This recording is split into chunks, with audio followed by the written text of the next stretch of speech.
আগামী ৬ মাসের মধ্যে মাননীয় প্রধানমন্ত্রী তারেক রহমানকে শেরপুর জেলায় নিয়ে আসব।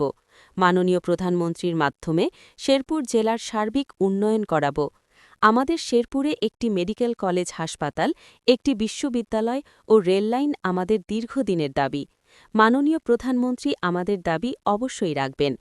এছাড়া অপার সম্ভাবনার পর্যটন শিল্প এখানে গড়ে উঠলে পিছিয়ে পড়া এ অঞ্চলের উন্নয়ন হবে। এতে করে অনেক মানুষের কর্মসংস্থানের পথ সৃষ্টি হবে।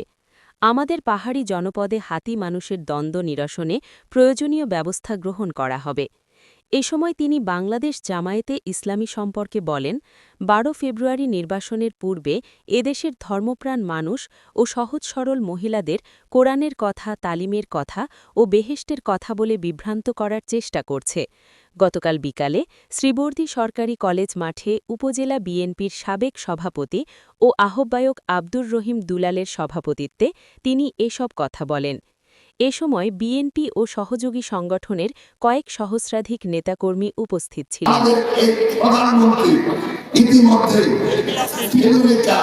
মহিলাদের জন্য প্রত্যেকটা পরিবার থেকে ফ্যামিলি কার্ড দিবে।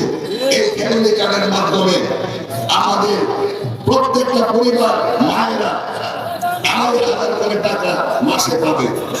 আমাদের প্রধানমন্ত্রী মসজিদের ইমাম মুয়াজ্জিন খতিবকে সরকারি ভাতা দিবে। আপনারা শুনছেন, ইতিমধ্যে তালিকা সম্পন্ন হয়ে গেছে। আমাদের প্রধানমন্ত্রী ১০,০০০ টাকা কৃষি ঋণ সুদসহ মওকুফ করছে।